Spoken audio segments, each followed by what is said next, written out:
Hello again YouTube, and welcome back to Just Get a Tesla. And it's a bit of a sad occasion actually, because this is the last video that I'm going to make wholly about my Tesla Model Y, because it's very soon going away to be traded for the new Tesla Model Y. Yay! So I've already done what I'm going to miss about the old car and what I'm looking forward to about the new car. If you haven't seen that video, go and watch that one after you've seen this one.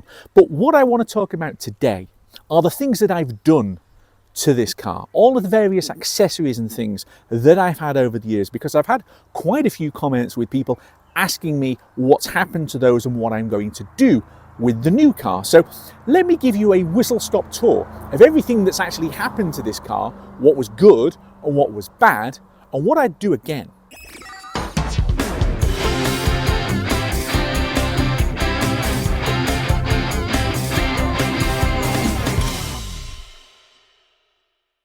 I mean, the truth is, I have actually done quite a lot to this car, and that's despite the fact that when it started off, I wanted to keep it stock. The idea was that I was going to keep it exactly as Elon intended when it came out of the factory in Shanghai, that if you were going to just get a Tesla, you would see this car and think, I can have one of those. But it just got a little bit boring, and that's where I decided that I needed to accessorize and make a few changes. I mean, you can already see these wheel trims. These are accessories, and there's been more. There's been a lot more.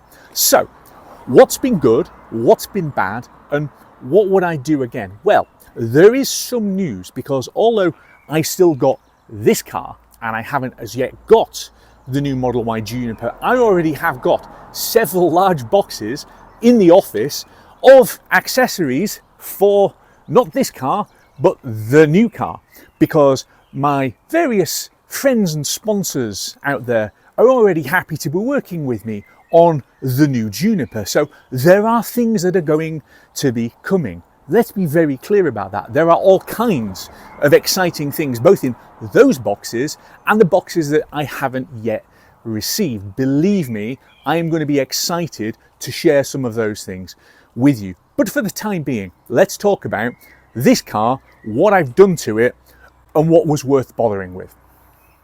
Okay, I've come inside the car because I want to talk about software. And because I'm inside, I can ditch the hat because the sun isn't glaring in my eyes and I can see what I'm talking about. So, what have I done?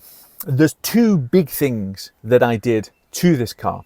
The first one of those was the acceleration boost. So that is where, if you have got certainly the all-wheel drive car, you can unlock the additional horsepowers which are in the motors but not actually enabled from the start. And yes, that does sound a bit dodgy. They're selling you a car where you can't have all of the power. It's not something that I actually thought that I needed, because let's be brutally honest, Teslas are a bit nippy. They can pick their skirts up and they can go fairly quickly when you want them to. But I thought, in the interest of science, and because I had a load of referral points that would pay for it, let's try the acceleration boost. What does it do? It just tightens the throttle response and makes it so that it's really, really punchy. It reduced the 0 to 60 time by half a second. I think it went from 4.8 seconds to 4.3 seconds in my testing. Well, the new car is already a little bit quicker. So the new car is 4.6 seconds. Spoilers, that might give you a clue as to exactly what I've ordered, but I'm still not going to give all the details away yet. But anyway, 4.6 seconds. So the new car, without the acceleration boost, is already 0.2 of a second quicker than the existing car. So at the moment, I'm not planning to put the acceleration boost back on, but of course I could do so if I really wanted to. I think it's going to be rapid enough, and certainly to start off with, we're going to do testing based on that. The second one, and this is where I kind of was really late to the party, I added enhanced autopilot after 50,000 miles. And considering that I'm selling the car, and let's have a look, it's on 57,000 miles, I haven't really had a lot of use out of it, although to be fair to Tesla, they are giving me a fairly generous trade-in price, including EAP. And besides which, EAP, I spent referral credits. I didn't spend actual hard cash.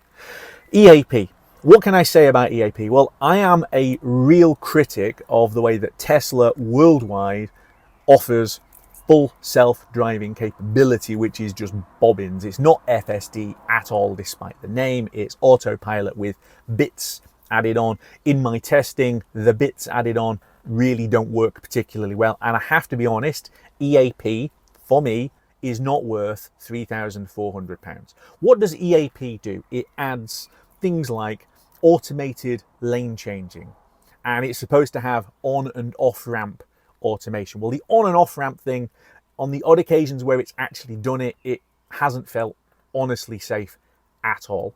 The automated lane change bit, where it comes up on the screen and it says, would you like to lane change? And then you have to indicate, and then it does it automatically. When it works, it's genuinely great, but it is when it works. And more often than not, it gets finicky. I have had it where the car has gone freakazoid mid lane change and starts shouting at me and violently pulling me back in again. It's just not something that is reliable enough to be useful. And I've seen it where the motorway is busy and it's either constantly shouting at me to do a lane change that frankly it's too slow to actually enact, because even on Mad Max mode, in terms of the speed that it responds, it's way too slow when it's busy, or it sits there and it's just constantly nagging. Either way, I found myself recently driving through Glasgow on the M8 and I just had autopilot switched off completely because EAP's constant auto lane change nonsense was actually a hindrance. So that's the driving bit. It's also supposed to do summon, smart summon, and parking. So let's do those. Summon, I've had working maybe 2 or 3 times, and that's it.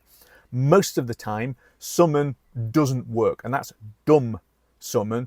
It just comes on, it lights up, it starts making the woo noise, but it doesn't actually move. It comes up with a variety of complaints, usually that the phone is more than 6 meters away from the car, which it isn't. Actual smart summon is ass. It is complete garbage outside of North America. It doesn't work. And I know that with both of those, it is regulatory based rather than the car and rather than the software, but I don't care. Outside of North America, we are being asked to pay for something which doesn't work. And that's the bit that annoys me. So, smart summon, dumb summon, just a complete waste of time. The parking thing is great, but with respect to it, I already know how to park, so I'm not going to miss that. So the only reason why I'd spend £3,400 on EAP is the auto lane change bit when it actually works, and it's 50-50, and for the parking feature, which I can just do manually. So I'm not going to bother putting EAP onto the new car, and I'm not going to bother putting acceleration boost onto the new car. What I am waiting for, please, is for FSD supervised to actually start to roll out in the rest of the world, and we're starting to see signs of them testing it, and I would be happy to hopefully trial it, because everyone in America got to trial it, and then maybe do a monthly subscription. Again, people in America got to be able to do that. That I think would be worth doing, but other than that, it's just not worth the money. What else have I done to this car? Well, I've actually accessorized it quite a lot.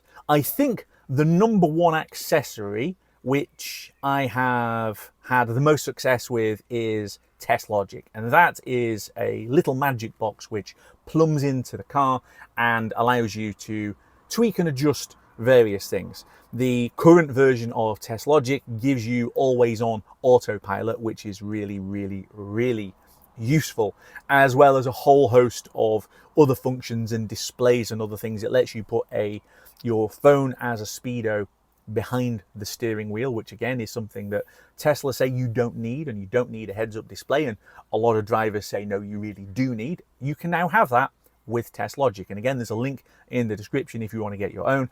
Am I going to be installing ts.la on the new car? Yes and no.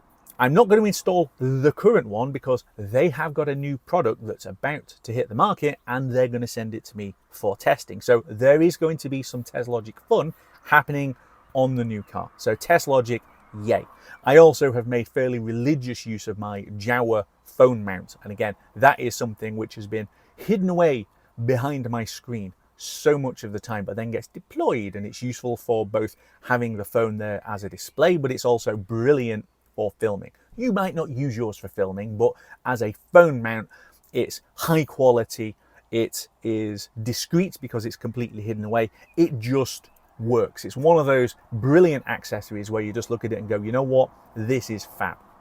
So what other accessories have been fantastic for me? Well, EV-Base have sent me quite a few different things over the years, and the ones that I have had the most value out of, I think, are the full wheel covers, where it protects the rim of your alloy wheel. So if you've got 18-inch wheels on a Model 3 or 19-inch wheels on a Model Y, you've got basically replaceable, removable, fiddleable plastic trim covers over the wheels. And I think that is a really good solution because you've got the alloys underneath, which look good, or you can fit covers which improve efficiency, but none of the covers actually cover the rim.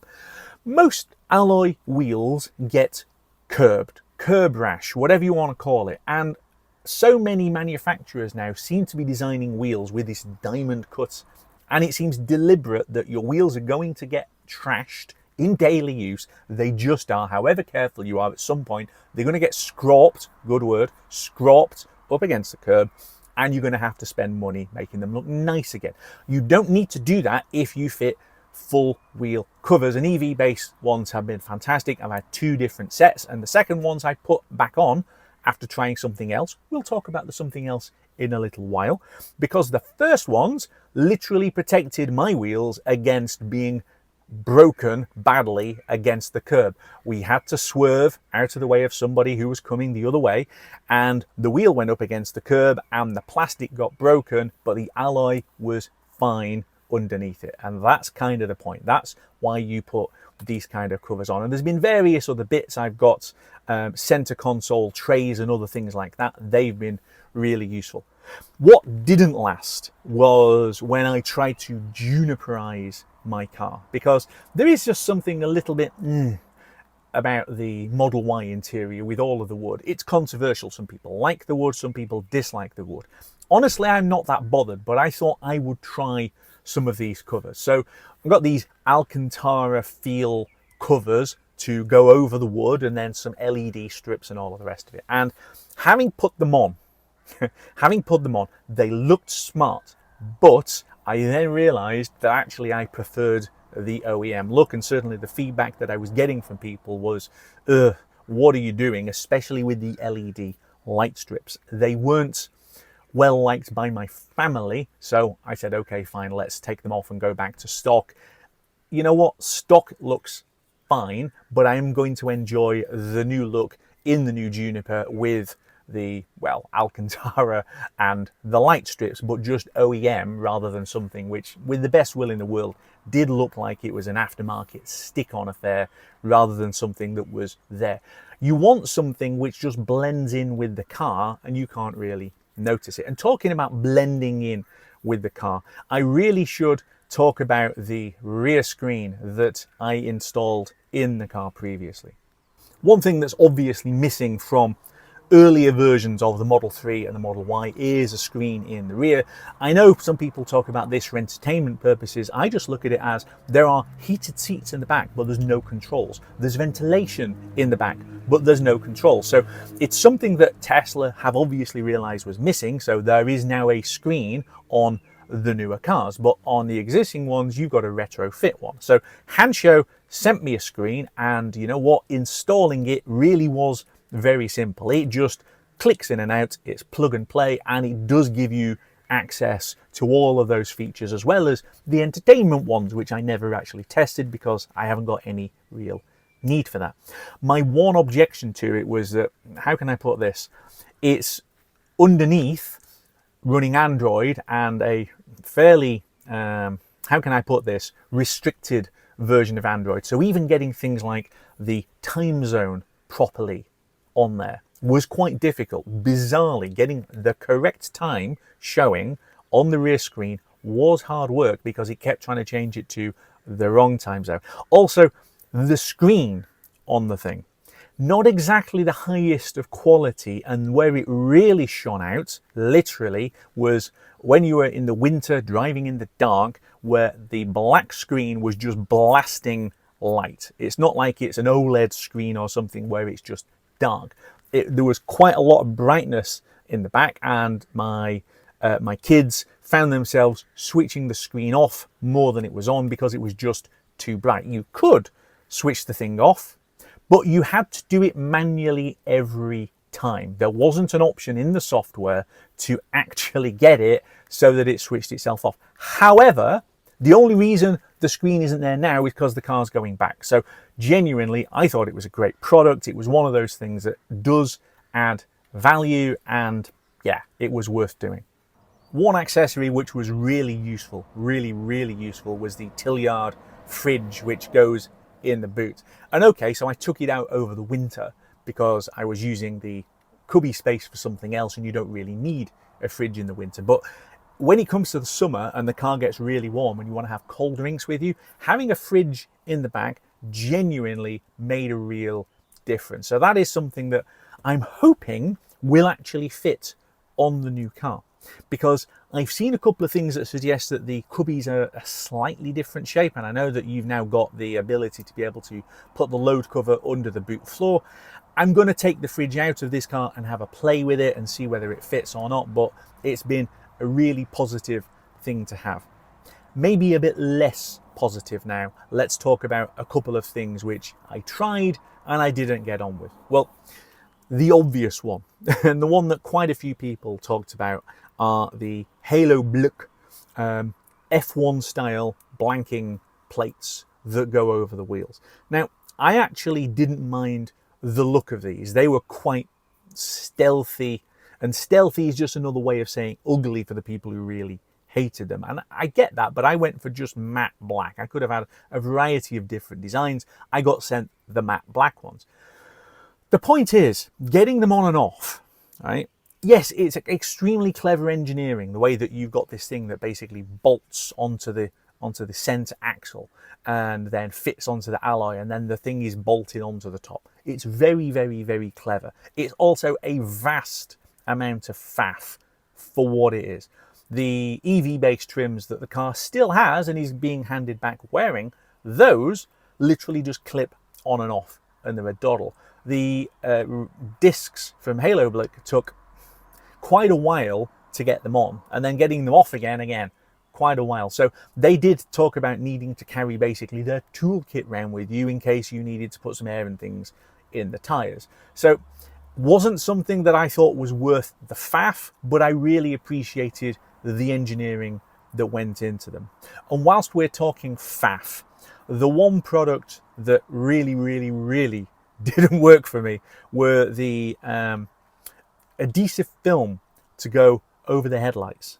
And this is because I smashed a headlight. I had a stone hit the light in just the wrong place, enough to be able to drill a little hole, and lots of water then gets in and then shorts the LED and the computer that drives the LED. Shorted them out completely, and that bricked the car until you realize that this thing called an e-fuser tripped, and it's a simple reset and away we went.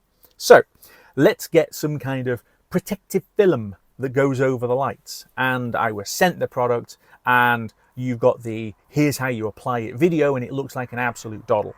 And you then try and apply them, and it's an absolute nightmare.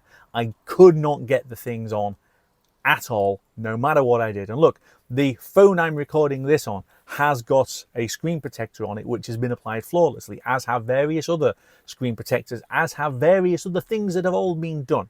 This product, and it might have been because of the angled surface that you're trying to put it on, but it was just hell on earth. So they never actually went on properly. Similarly, and it's not really the fault of the product, but I did test a mattress, because I've had all of these ideas about doing the North Coast 500. And I haven't done the North Coast 500 in this car and gone camping. I've done bits of it. And I know that some people have said, hey Ian, why haven't you brought this content? Well, it's called having a life. It's called working, and working really hard. This is not my full-time job by any stretch of the imagination. So I didn't do the North Coast 500, and I didn't actually camp on the mattress, but I am going to keep hold of it, and the intention is still to have a go and do that at some point. It's just going to be on the new car. Have I missed anything out? I'm trying to think. Have I actually missed anything out? Yes, I have. The worst thing for me about Tesla are the floor mats that they supply it with. Not because they're poorly made or poorly designed, they're actually decent floor mats, but they've got what I recall describing lovingly at the time as the flap of doom. So you have got a great big footrest in the footwell for your left foot, and basically there is a big flap of material that goes and covers it on the OEM floor mats, and it's constantly peeling itself off and angling itself off and slipping off and all of those other things. It's poorly designed. The flap of doom, it gets in the way. I really like having a really high quality set of rubber floor mats. Okay, Taptez sent me some of those and they have been brilliant. You hose the things down when they get mucky and stick them back in again. They dry really quickly. A transformational experience versus the OEM ones. So their floor mats have been great. New floor mats are coming, which is good, because there are a few things about the new car where they've tweaked the design here and there. And it really is a new car. I know it's a facelift, but there's quite a few bits and accessories and things that just don't fit anymore. And the floor mats, so I understand, are one of them without having to cut them a little bit. So we end up in a place where some of the accessories that I've got currently on the car, you can't use anymore. And that's a bit sad, but it's also exciting because you then get to have a whole load of new accessories sent to you if you're somebody like me, or if you're somebody like you who's watching. Unfortunately, that just means extra ching because you're going to have to go out there and spend some money on all new accessories on your all new car. But hey, such is life. So I think that's basically it. And I do mean it, because this is the last time that I'm going to end a video on Just Get a Tesla sat in this car. The beginning of the next video will be me in this car setting off to go and trade the thing in. So I hope you've enjoyed all of the content that I've shot over the last heading towards 3 years now in this car, because I'm really going to miss it, even though I'm really, really excited for the new one. Of all of the different things that you've seen me do to it, what do you think was worth it? What don't you think was worth it? Should I have made some different decisions? Again, I love this community. Let me know in the comments. You always do. And I will see you back here very soon. Exciting times ahead because the new car is about to come. And I will see you back here very soon on Just Get a Tesla.